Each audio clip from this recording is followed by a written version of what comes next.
Hey, I hope you're doing well. Just a couple quick thoughts about too much of a good thing when it comes to tennis technique. I'm preparing a video that's going to be released really soon about injury in tennis and how to avoid it. And so much injury in tennis, which there's a lot of it, has to do with people trying to make motions happen that should be allowed to happen.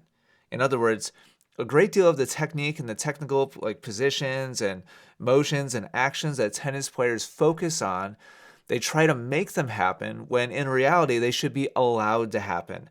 There's some motions in tennis that should be very active and done intentionally, and other motions that should be passive and just kind of get out of the way and let it happen if the things before that motion were set in place. So let me give you a couple quick examples, like really classic ones. Pronation on the serve. If you don't know what that is, it means turning the hand outwards. The forearm, the hand, the shoulder should all be rotating externally as serve contact is made. And then past contact, the hand should continue to rotate out to the side.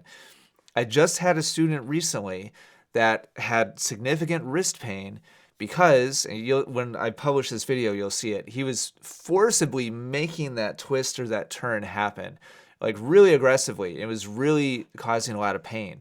So that should be a passive movement. When you see a professional player release the racket head out to the side, it's not because they're making it happen.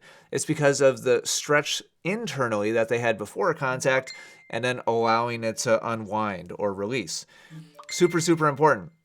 By the same kind of token, a forehand, ground stroke, follow through. So much time is spent on trying to make the follow through be correct or make the finish be correct. There's been a lot of analysis, a lot of focus on windshield wiper finishes and over the shoulder finishes and low to high and all that sort of thing. And you want to point the butt cap like towards your target. And what are the other ones? The like the wristwatch, check the time and all this sort of thing. That kind of turn or release with the hand and the shoulder should be allowed to happen. You should not have to make that happen.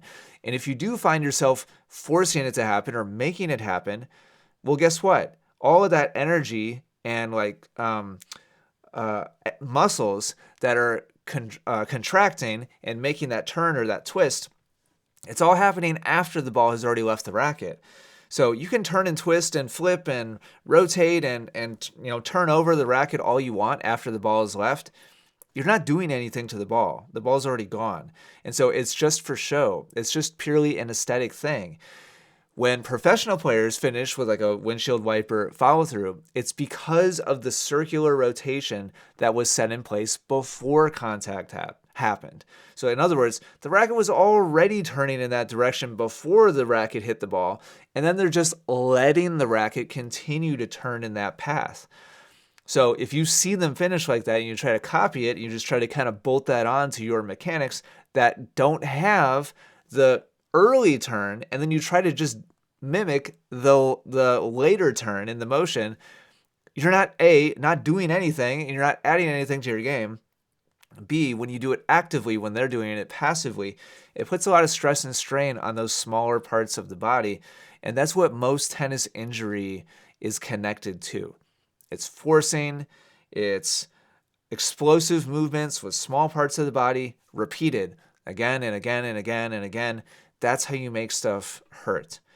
Another one, really quick, that I like is the rebound or the bounce of the racket on a volley. When you watch professional players volley and they're receiving a ton of pace and you see them deflect that pace and redirect it in the direction that they want it to go, you'll see what in real time looks like kind of a scooping motion with the racket. And I remember like the moment that I realized that, wow, they're not doing that. It's because the ball is coming in and hitting the open racket face.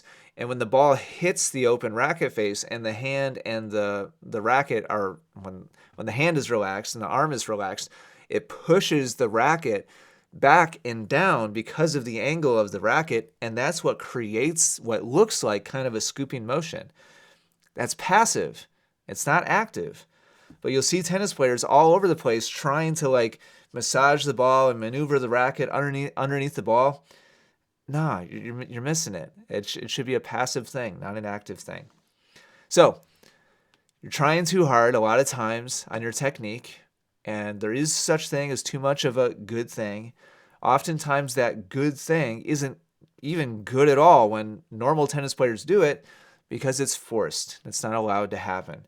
So it's critical you educate yourself on what parts of technique should be active and what parts should be passive. I'll continue to work hard to make sure you know the difference. Thanks for watching. Hope you're doing really well. I'll talk to you again soon.